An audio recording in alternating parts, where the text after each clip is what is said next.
And with the Russian offensive now turning east, Ukraine's second largest city, Kharkiv, has been pummeled by Russian bombardments. Many civilians are hospitalized, including some of the world's central kitchen staff who've been serving hot meals to Ukrainians in need. Their CEO, Nate Mook, filmed a video on the ground after the destruction. Take a look. Less than 24 hours ago, I was standing right here picking up meals for the WCK team. Not too long ago, a missile hit here. And as you can see, tremendous amounts of damage. Still a fire in the building there. Right here is the kitchen area. It goes back. There's a lot of damage to the kitchen as well.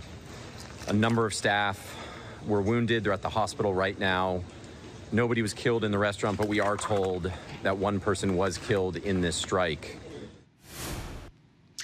And chef and founder of World Central Kitchen, Jose Andres, joins me now with more on this. Chef, thank you for being here. First of all, how are those injured staff members doing?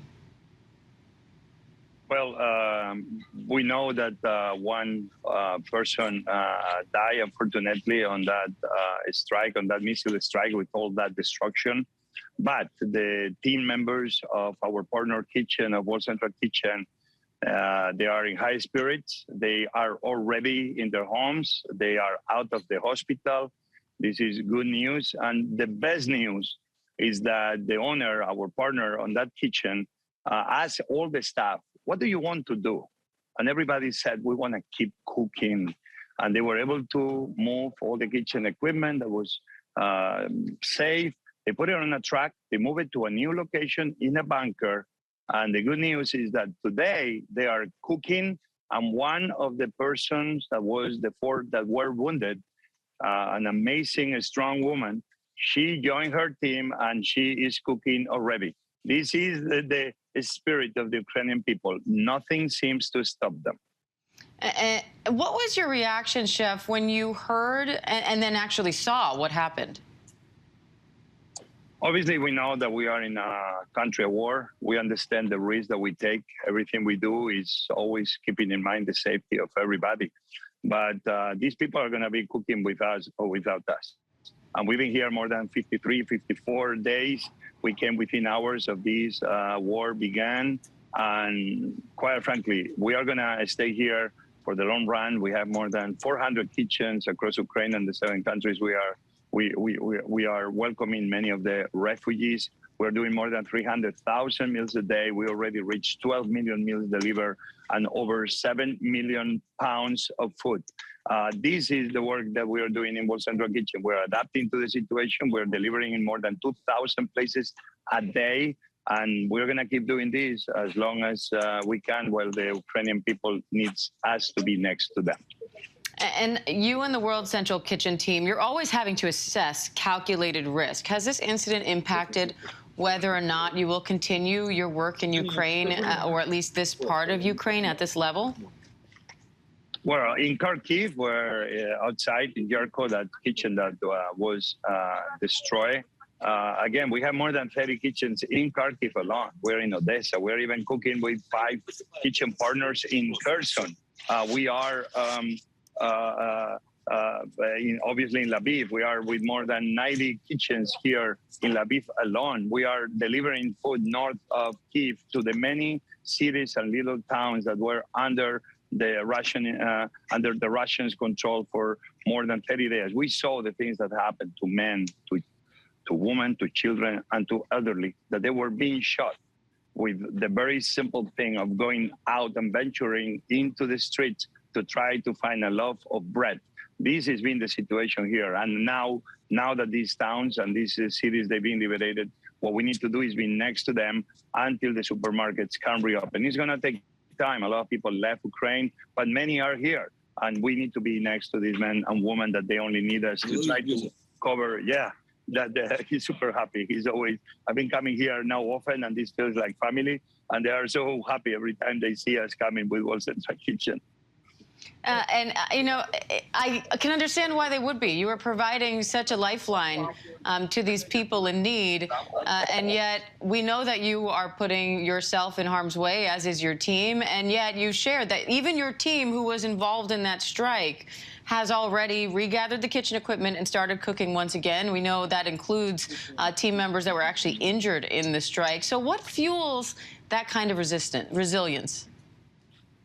Well, I think we all need to be next to the Ukrainian people. They are not only fighting for their freedom, for their liberty, they are fighting for democracy. And so, in a way, they are fighting for liberty on behalf of all of us. That's why it's so important that the United States and all the European countries are supporting Ukraine, that they are telling the Russian government that they cannot do this. And we need to make sure that the other countries that still are not supporting the economic sanctions to Putin, to Russia, join, because this can happen to any country. This can happen to any of us. Therefore, every democracy in the world must speak up.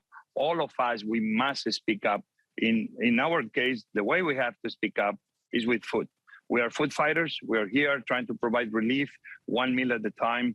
Again, I told you more than 300,000 meals a day, plus tens of thousands of food bags that can give comfort to a family to have enough food for 4 or 5 days. We keep showing up every day. We don't show up for the photo. We keep showing up every single day, every single week, until things go back, hopefully to normal, hopefully peace is achieved. Even we know right now the Donbass area in the eastern part is under a new kind of beginning of a war. And while men and women are defending their country, many other people say, I'm going to do whatever it takes to help my country. Every Ukrainian is hands-on providing relief to those people that need it the most. The least we can do at World Central Kitchen, supported mainly by American people, even now we have supporters from around the world, is to make sure that 1 meal at a time is only a Band-Aid, but at least we are next to them in this dark hour.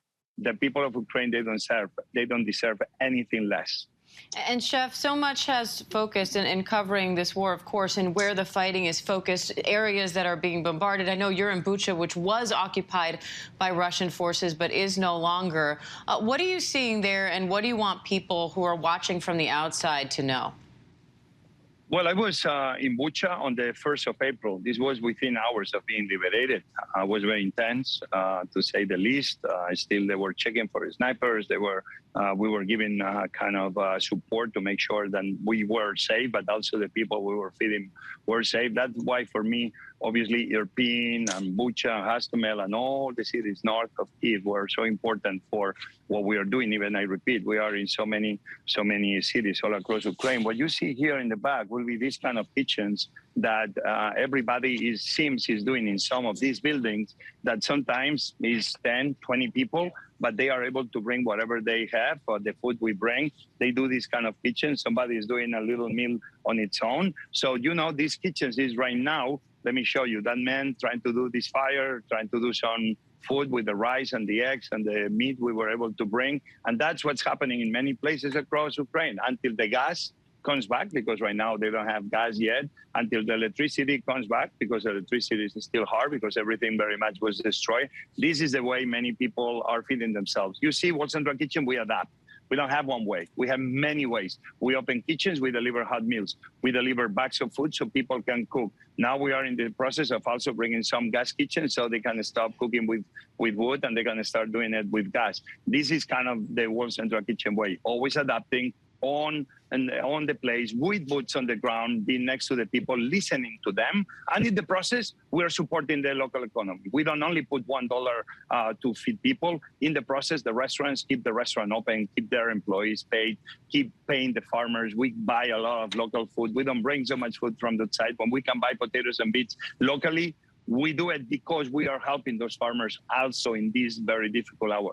This is the World Central Kitchen way, and hopefully we'll keep doing this, not only here in Ukraine, but in the many places that we are responding to emergencies.